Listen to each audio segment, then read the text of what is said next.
माध्यमिक विद्यालय या ठिकाणी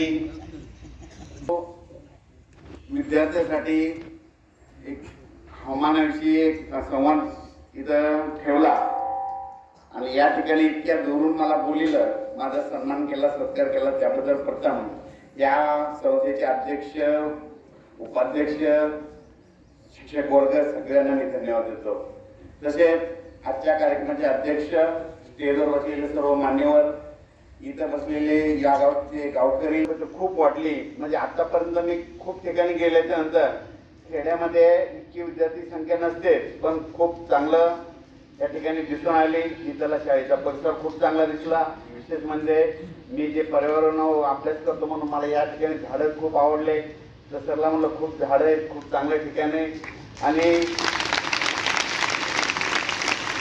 त्याबद्दल परत एकदा या संस्थेचे अध्यक्ष विषयाकडे होतो। फक्त परत एकदा काकाच्या पुण्यतिथी निमित्त मला इथं बोलिलं आणि माझी तुमची भेट घालून ज्यांनी दिली त्यांना मी परत एकदा धन्यवाद देतो आणि विषयाकडे होतो। तर तुम्हाला एक माझा परिचय देतो, माझं नाव सांगतो। माझं नाव आहे पंजाब उत्तमराव डक। बरेच जण म्हणतात एक पंजाबचा डक आहे, महाराष्ट्रातल्या लोकांना अंदाज देतो।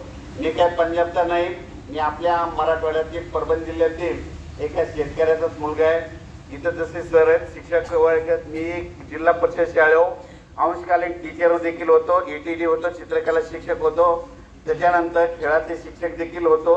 हे करत असताना तुम्हाला सांगतो इतका अभ्यास आहे आणि या अभ्यासाचा कुठेतरी उपयोग व्हावा म्हणून रात्रंदिवस ज्या ज्या ठिकाणी शेतकरी जमतील त्या ठिकाणी जातो आणि सगळ्याला असं खूप काही मार्गदर्शन करत असतो।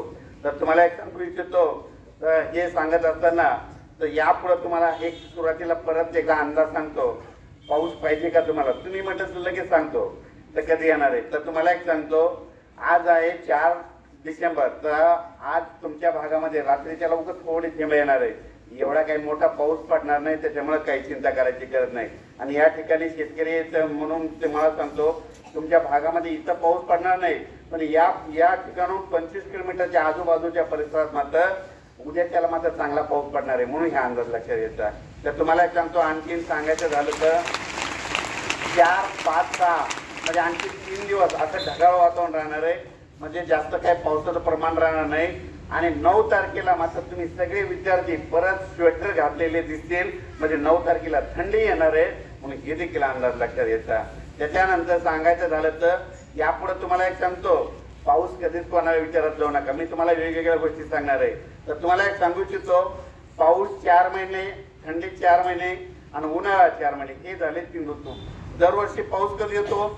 दरवर्षी पाऊस 7 जूनला येतो, पण ह्या 5 ते 7 वर्षामध्ये काय झालं, निसर्गात 22 दिवस पुढे सरकला, म्हणजे थंडी 22 दिवस पुढे सरकली, उन्हाळा 22 दिवस पुढे सरकला आणि पावसाळा 22 दिवस पुढे सरकला। मग दरवर्षी पाऊस कधी येतो? 7 जूनला येतो ना। आता यापुढे लक्षात घ्यायचं, 7 जूनला काय पाऊस येणार नाही, तर मग काय झालं, निसर्ग 22 दिवस पुढे सरकला। मग पुढच्या वर्षी पेरणी कधी होणार? आपल्या शेतकऱ्याची, आपल्या आई बाबाची पेरणी शेतातली कधी होणार? कोणाला विचारायचं नाही। मग निसर्ग 22 दिवस पुढे सरकला ना, 7 जून मध्ये काय करा, 22 निसरा। म्हणजे तुम्हाला एक सांगतो, या ठिकाणी शेतकरी आहेत म्हणून सांगतो, पुढच्या वर्षी जूनच्या शेवटच्या आठवड्यात म्हणजे 27, 28, 29, 30 जूनला पाऊस येणार आहे, तुमची पेरणी होणार आहे, म्हणून हे अंदाज पुढच्या वर्षीचा आताच लक्षात घ्यायचा।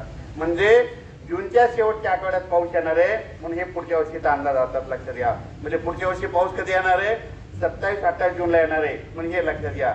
आणि तुम्हाला एक सांगते, या ठिकाणी विद्यार्थी मित्र आहेत म्हणून सांगतो, हे म्हणजे पुढच्या वर्षीच नाही, तर तुम्ही घरी गेल्याच्या नंतर काय करा, तुमच्या कॅलेंडर मध्ये काय करा, 27, 28, 29 जूनला असं गोल करून ठेवा। दरवर्षी तुम्ही म्हणायचं 27, 28 जूनला पाऊस पडणार आहे आणि आपल्या आई बाबाची पेरणी शेतातली होणार आहे, हे कायमचं लक्षात घ्या।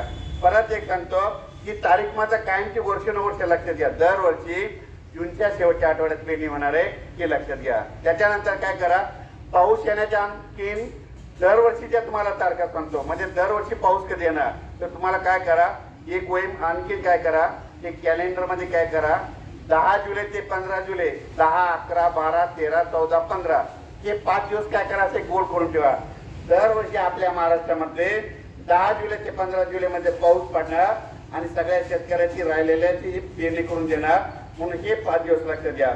म्हणजे दरवर्षी 10 जुलै ते 15 जुलै मध्ये पाऊस येणार, हे कॅम्पचे लक्षात घ्या। या 5 दिवसाचं तुम्हाला वैशिष्ट्य सांगतो.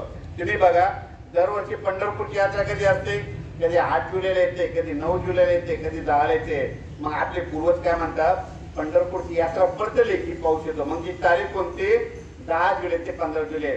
दरवर्षी त्या तारखेमध्ये पाऊस येणार. या तारखा तुम्हाला कोणता तज्ञ सांगणार नाही, म्हणून हे एक लक्षात घ्या. त्याच्यानंतर काय करा, आणखीन एक वर्षानुवर्षीची पाऊस याची तारीख लक्षात घ्या. 16 सप्टेंबर ते 21 सप्टेंबर, 16, 17, 18, 19, 20, 21 सप्टेंबरला दरवर्षी महाराष्ट्रामध्ये विजेचा कडकडासह पाऊस येणार, म्हणून ही एक तारीख लक्षात घ्या. आणि आणखीन एक तारीख लक्षात घ्या, मी प्रत्येक वेळेस सांगत असतो आणि ही योगायोगाने आज आहे म्हणून सांगतो. 2 डिसेंबर ते 7 डिसेंबर मध्ये महाराष्ट्रामध्ये दरवर्षी अवकाळी पाऊस येणार, म्हणून हे कायमचं लक्षात घ्या. आणि पुढच्या वर्षी तुम्ही बघा, गेल्या वर्षी देखील या टायमाला पाऊस आला होता तुमच्या आलता ना. म्हणून हे काय करा, योगायोगाने 4 तारखेचं ही एक कायमचे लक्षात घ्या. 2 डिसेंबर ते 7 डिसेंबरला महाराष्ट्रामध्ये अवकाळी पाऊस येणार, एक लक्षात घ्या.